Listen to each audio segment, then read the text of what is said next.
વાલિયાવાડી road પર ડહેલી જબુગામ કદવાલી રાજપરા પુલ તેમજ Valia ભમાડિયા road પર દેસાડ સોડગામ પુલ સહિત કરસાદ દેસાડ રોડ પર કરસાદ પુલ માટે આગેવાનો અને ગ્રામજનોએ ઝઘડિયાના ધારાસભ્ય રીતેશ વસાવાને રજૂઆત કરી, જે અંગે ધારાસભ્ય રીતેશભાઈ વસાવા દ્વારા મુખ્યમંત્રી ભૂપેન્દ્રભાઈ પટેલને રજૂઆત કરવામાં આવતા અગત્યના પુલોની મંજૂરી આપવામાં આવી, તેમજ ડહેલી ગામના આદિવાસી સમાજના લોકોએ સ્મશાનમાં અંતિમ ક્રિયા માટે કીમ નદી ઓળંગી જવું પડતું હતું,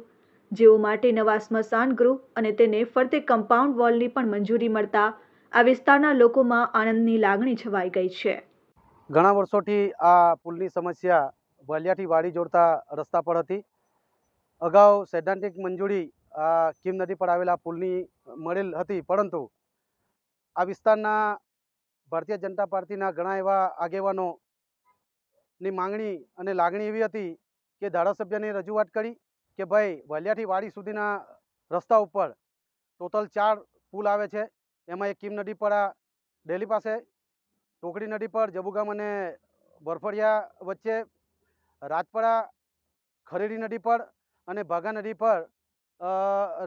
રાજપરા, એમ કુલ 4 બ્રિજ આવતા હોય। એક બ્રિજ આ વર્ષે બને અને બાકીના બ્રિજો પાછળથી બને તો જે અત્યારે જે હાલાકી છે, જે સમસ્યા વાહનની અવરજવરની, લોકોને અવરજવર કરવામાં પડે છે, એ સમસ્યા કાયમ માટે રહે એનું ધ્યાન રાખીને આજે રજૂઆત અમારી હતી। એ ધારાસભ્યશ્રીએ એની રજૂઆત આપણા ગુજરાતના મુખ્યમંત્રી શ્રી ભૂપેન્દ્રભાઈ પટેલ સાહેબને કરી। ધારાસભ્યશ્રીની આ જે જરૂરી જે કામ હતું એ કામની વાત અને એ બાબત ધ્યાનમાં રાખી ગુજરાતના મુખ્યમંત્રીશ્રીએ વાડીથી વાલિયા સુધીના રસ્તા પર આવતા આ 4 બ્રિજની મંજૂરી આપી છે। એનો અમારી પાસે આ વહીવટી મંજૂરી પણ છે અને આ જે બ્રિજો છે એ 4 બ્રિજો એકી સાથે એનું ટેન્ડરિંગ પણ થઈ ગયેલું છે અને એકી સાથે એનું કામ પૂર્ણ પણ થશે અને શરૂ થશે અને પૂર્ણ પણ થશે। Dharmesh Patel, RN news, Ankleshwar, Jhagadia.